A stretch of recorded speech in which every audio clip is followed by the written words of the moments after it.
Welcome back to my YouTube family. تو دوستو آج میں آپ لوگوں کے لیے لے کر آئی ہوں ڈرامہ سیریل وبال کی ایپیسوڈ نمبر 7 کا مزیدار سا ریویو۔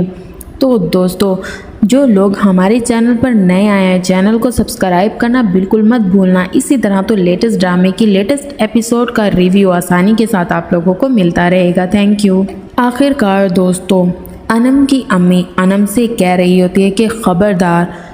فراز تمہارے ابو کو گھر لے کر آ رہے ہیں، اب تم نے ان کے سامنے کوئی الٹی سیدھی بات نہیں کرنی، یہ نہ ہو کہ ان کی دوبارہ سے طبیعت بگڑ جائے، اور اب میں یہ ہرگز برداشت نہیں کروں گی، بلکہ ہو سکے تو اپنے ابا کے سامنے بھی بالکل مت جانا، میں انہیں تکلیف میں نہیں دیکھ سکتی۔ یہاں تک کہ انم اپنی امی سے کہہ رہی ہوتی ہے کہ آپ تو مجھے جان سے مار ہی دیں، ایک ہی بار میں قصہ ختم ہو جائے گا، آخر میں نے ایسا کیا کر دیا۔ یہاں تک کہ انم کی جو ماں ہے وہ انم کی دادی سے کہہ رہی ہوتی ہے کہ اماں آپ ہی اسے کچھ سمجھائیں، شاید آپ کی ہی کوئی بات سمجھ جائے۔ یہاں تک کہ انم کی دادی انم کو بہت سمجھاتی ہے اور اس سے کہہ رہی ہوتی ہے کہ کبھی بھی تمہارے باپ نے تمہاری کسی خواہش کو رد نہیں کیا، خود کھانا کھانے سے پہلے تم لوگوں کو کھانا کھلاتے ہیں، خود پہننے سے پہلے تم دونوں کو کچھ نہ کچھ لا کر دیتے ہیں، اور تمہاری ہر چھوٹی سے چھوٹی بڑی سے بڑی خواہش کا انہوں نے پورا خیال رکھا ہے۔ تو کیا انم تمہیں اپنے باپ کی عزت کا تھوڑا سا بھی خیال نہیں ہے؟ آخر انہوں نے یہ جو فیصلہ تمہاری شادی کا کیا ہے یہ کچھ نہ کچھ سوچ سمجھ کر ہی کیا ہوگا کہ اچانک سے سامنے سے فراز جو ہے وہ شاکر کو ہسپتال سے گھر لے کر آ ہی جاتا ہے۔ جیسے ہی شاکر کی بیٹی انم اپنے ابا کو دیکھتی ہے تو جا کر ان کے گلے لگ کر پھوٹ کر رونے لگتی ہے، یہاں تک کہ شاکر اپنی بیٹی کو سمجھا رہا ہوتا ہے کہ انم کوئی بات نہیں بیٹا، میں بالکل ٹھیک ہوں۔ فراز انم کو ایسے دیکھ کر خوش ہو رہا ہوتا ہے کہ شاید انم کو اپنی غلطی کا احساس ہو گیا ہو۔ تو دوسری طرف ماہم بھی اپنی امی کے گلے لگ کر خوب روتی ہے، کیونکہ اب ان کے پاس خوشی کے علاوہ کوئی اور مقصد ہے ہی نہیں، ان کا ابا جو ہے وہ ٹھیک ہو کر ہسپتال سے گھر واپس آ گیا ہے۔ تو دوسری طرف شگفتہ بیگم اپنے کاروبار کو چمکانے کے چکروں میں لگی ہوئی ہے، وہ گل خان سے کہہ رہی ہوتی ہے کہ آج کل جو ہے کام والے کم آنے لگے ہیں اور جو پیسے دینے والے ہیں وہ بھی نہیں آتے، یہاں تک کہ گل خان انہیں مشورہ دے رہا ہوتا ہے کہ آپ جو ہیں پروفٹ کے پیسے تھوڑے کم کر دیں، کیونکہ زیادہ پروفٹ کے چکروں میں لوگ آج کل نہیں آ رہے آپ کی طرف۔ لیکن شگفتہ بیگم تو صاف صاف انکار کر دیتی ہے، میں پروفٹ کے پیسے کبھی کم نہیں کروں گی، ہاں یہ کام تمہارا ہے کہ تم لوگوں کو میرے پاس لے کر آؤ۔ تو یہ کہہ کر گل خان وہاں سے چلا جاتا ہے، یہاں تک کہ شگفتہ کی سانس جو ہے واپس شاکر کے گھر سے آ جاتی ہے۔ تو یہاں پر شگفتہ جو ہے اپنی سانس سے الٹی سیدھی باتیں کر رہی ہوتی ہے، لیکن شگفتہ کی سانس جو ہے وہ شگفتہ سے کہہ رہی ہوتی ہے دیکھو ابھی بھی وقت ہے، سیدھی راہ پر آ جاؤ، اور یہ جو کام تم کر رہی ہو نا یہ چھوڑ دو، ورنہ اللہ تمہیں کبھی معاف نہیں کرے گا۔ لیکن شگفتہ کو یہ باتیں کہاں سمجھ میں آتی ہیں، وہ تو اپنی سانس کی ان باتوں کو اگنور کر کر اپنے روم میں چلی جاتی ہے۔ تو دوسری طرف شاکر جو ہے وہ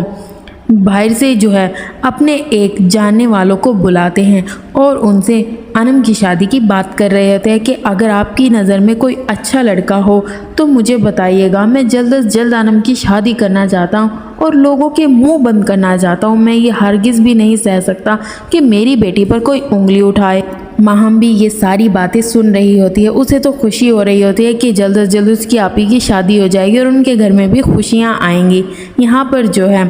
شاکر کو جو ہے نظر صاحب وہ فراز کے بارے میں بتاتے ہیں کہ اچھا لڑکا، تم اس کے بارے میں کیوں نہیں سوچتے، وہ مجھے بہت اچھا لگتا ہے اور اس کی شرافت کی گارنٹی تو میں بھی تمہیں دیتا ہوں۔ یہاں پر شاکر فراز کے بارے میں سن کر تھوڑا حیران ہو جاتا ہے، لیکن اسے فراز اچھا لگتا ہے، لیکن اس نے کبھی یہ نہیں سوچا تھا کہ وہ انم کی شادی کے بارے میں فراز کو سوچے گا، لیکن اب اسے سوچنا پڑ گیا ہے۔ تو یہاں پر جو ہے نظر صاحب شاکر کو کہہ رہے ہوتے ہیں کہ آپ فکر نہ کریں، فراز سے میں بات کر لیتا ہوں، اس کی بس ایک ماں ہے، وہ اسے گاؤں سے بلا لے گا اور پھر ہم اس سلسلے میں کوئی نہ کوئی حل نکال ہی لیں گے۔ تو دوسری طرف انم کو اپنے ٹوٹے ہوئے خوابوں کا بہت دکھ ہو رہا ہوتا ہے، اسے اپنے وہ یونیورسٹی کے دن یاد آ رہے ہوتے ہیں جو اس نے بڑے دھوم دھام سے گزارے ہوتے ہیں، کیونکہ اس کے خواب بہت اونچے ہیں۔ یہاں پر ماہم آ کر انم کے ان خوابوں پر پانی پھیر دیتی ہے اور اپنی بہن سے کہہ رہی ہوتی ہے آپ کے لیے ایک رشتہ آیا، اور وہ بھی رشتہ ایسے انسان کا جو بہت ہمدرد اور مہربان ہے، اور آپ سنیں گی تو خوش ہو جائیں گی۔ جب انم یہ بات سنتی ہے تو ماہم سے پوچھتی ہے کس کا رشتہ آیا ہے میرے لیے، تو یہاں پر ماہم انم کو بتا رہی ہوتی ہے کہ آپ ہی فراز بھائی کا رشتہ آپ کے لیے آیا ہے، آپ بہت خوش قسمت ہیں جو آپ کو اتنا اچھا لڑکا مل رہا ہے۔ لیکن انم یہ بات سن کر تھوڑی پریشان ہو جاتی ہے، لیکن وہ فراز کو جاننے لگے کہ وہ ایک اچھا انسان ہے اور اس نے جب سے اس کا ابا کی طبیعت خراب ہوئی تھی ان لوگوں کی کتنی مدد کی ہے۔ تو دوسری طرف جو ہے نظر صاحب فراز کے پاس جاتے ہیں اور فراز سے کہہ رہے ہوتے ہیں کہ بیٹا مجھے تم سے تمہاری شادی کے بارے میں کوئی بات کرنی ہے۔ تو یہاں پر فراز جو ہے وہ نظر صاحب سے کہہ رہے ہوتے ہیں کہ انکل یہ فیصلہ تو امی کے پاس ہے، وہی کریں گی کہ وہ کس سے میری شادی کرنا چاہتے ہیں۔ لیکن یہاں پر نظر صاحب جو شاکر کے بارے میں فراز کو بتاتے ہیں کہ بیٹا شاکر کو تو تم جانتے ہی ہو اور ان کی بیٹیاں بہت شریف ہیں، ان سے میں نے جو ہے انم کے لیے تمہاری بات کی ہے، اب تم جلد از جلد اپنی اماں کو بلا لو، اگر تمہیں کوئی اعتراض نہیں ہے تو ہم بات آگے بڑھائیں گے۔ اب فراز کو اس بات پہ دوستوں کیوں اعتراض ہونے لگا، اسے تو ویسے ہی انم بہت پسند ہے اور وہ انم سے ہی شادی کرنا چاہتے ہیں۔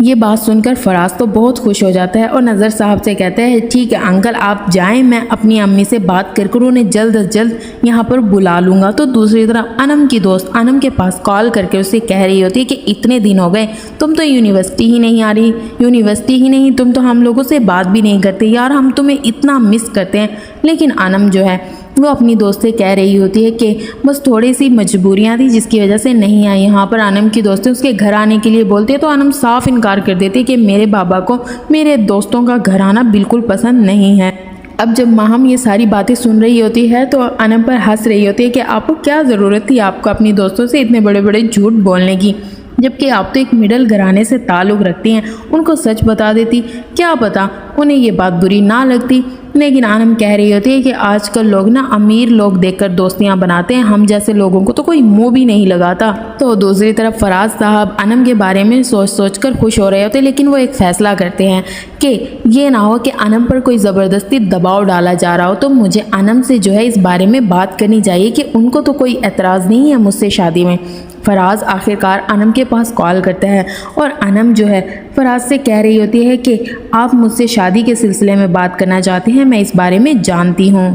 لیکن یہاں پر فراز جو ہے انم سے ایک ہی بات پوچھتے ہیں، میں بس یہ پوچھنا چاہتا ہوں کہ آپ کو اس شادی سے کوئی اعتراض تو نہیں ہے؟ لیکن انم کہہ رہی ہوتی ہے کہ مجھے اس سلسلے میں کوئی اعتراض نہیں ہوگا اگر میری خواہشوں کو وہ پورا کیا جائے، میں پڑھنا چاہتی ہوں، اپنا کیریئر بنانا چاہتی ہوں، میں یونیورسٹی جانا چاہتی ہوں اور ویسے بھی میرا فائنل ایئر چل رہا ہے۔ لیکن فراز کو ان چیزوں پر کوئی اعتراض نہیں ہوتا تو انم خوش ہو جاتی ہے اور وہ شادی سے ہاں کر دیتی ہے۔ تو دوسری طرف دوستوں ماہم کو بہت اچھی جاب مل گئی ہے، اب وہ اتنی خوش ہو رہی ہوتی ہے، وہ اپنے ابو سے کہہ رہی ہوتی ہے کہ ابو میں آج انٹرویو کے لیے جا رہی ہوں، دعا کیجیے گا مجھے یہ جاب مل جائے۔ لیکن ماہم کا ابو سے منع کرتا ہے، بیٹا تم لوگوں کو کیا ضرورت ہے گھر سے باہر جانے کی، گھر میں رہو میں ہوں نا۔ لیکن ماہم اپنے ابو سے کہتی ہے ابو اس لیے تو پڑھا تھا کہ ہم اپنے حالات کو بہتر بنا سکیں، آپ فکر نہ کریں، میں انٹرویو دے کر آتی ہوں، بس آپ لوگ میرے لیے دعا کریں۔ تو دوسری طرف جہاں پر جو ہے ماہم انٹرویو دینے جاتی ہے اس کی سفارش جو ہے وہ حماد نے کی ہوتی ہے۔ حماد جو ہے ایک انتہائی اچھا اور شریف لڑکا ہے، ماہم کو یہ جاب مل ہی جاتی ہے، وہ حماد کا شکریہ ادا کرتی ہے۔ تو دوسری طرف جو ہے انم کی امی انم سے آ کر کہتی ہے یہ محلے میں جا کر جو ہے نصرت خالہ کے گھر کپڑے دے کر آؤ اور ان سے نا پیسے بھی لے کر آؤ، گھر میں ضرورت ہے۔ جیسے ہی ماہم گھر سے باہر نکلتی ہے تو عورتیں الٹی سیدھی ماہم پر باتیں کر رہے ہوتے ہیں اور یہی بات ماہم کو پسند نہیں ہے۔ لیکن جیسے ہی انم یہ الٹی سیدھی باتیں سنتی ہے تو اسے غصہ آ جاتا ہے۔ یہاں پر جو ہے انم کی تائی جان شگفتہ بھی آ جاتی ہے، وہ تو یہ باتیں سن کر اندر ہی اندر خوش ہو رہی ہوتی ہے، لیکن وہ جا کر دکھاوے کے لیے انم کے سائیڈ لینے لگ جاتی ہے اور ان عورتوں کو الٹا سیدھا کہنے لگ جاتی ہے۔ انم جو اپنی تائی سے کہتی ہے اگر آپ نہ آتی تو پتہ نہیں یہ عورتوں تو میرا دماغ خراب کر دیتی۔ دوسری طرف جو ہے ماہم وہ حماد کا شکریہ ادا کر رہی ہوتی ہے کہ آپ کی وجہ سے مجھے یہ نوکری مل گئی۔ تو دوسری طرف انم جب گھر آتی ہے تو اپنی اماں سے کہہ رہی ہوتی ہے کہ مجھے اب آئندہ کبھی باہر مت بھیجنا، عورتیں عجیب طرح کی باتیں کرتے ہیں۔ تو دوسری طرف فراز جو ہے اپنی اماں کو اسٹیشن پر لینے گیا ہوتا ہے کیونکہ اس نے اپنی اماں کو آخرکار بلا ہی لیا شہر، صرف اور صرف انم کے گھر والوں سے ملوانے کے لیے۔ یہاں پر انم کا ابو سے اصرار کر رہا ہوتا ہے کہ بیٹا آ کر ہمارے ساتھ بیٹھو، لیکن انم ضد کی پکی ہے۔ یہاں پر ماہم آ کر یہ خوشخبری سناتی ہے کہ اسے جاب مل گئی ہے۔ تو دوسری طرف جو ہے انم کا ابو انم سے کہہ رہا ہوتا ہے کہ فراز کے گھر والے آ جائیں گے تمہیں دیکھنے کے لیے، اچھا سا تیار ہو جانا۔ فراز کی امی کو انم کی جگہ ماہم پسند آ جاتی ہے، لیکن یہ بات جو ہے فراز کو اچھی نہیں لگتی اور وہ اپنی اماں سے کہہ رہا ہوتا ہے کہ مجھے انم پسند ہے، میں انم سے شادی کرنا چاہتا ہوں۔ تو دوسری طرف شگفتہ بیگم پر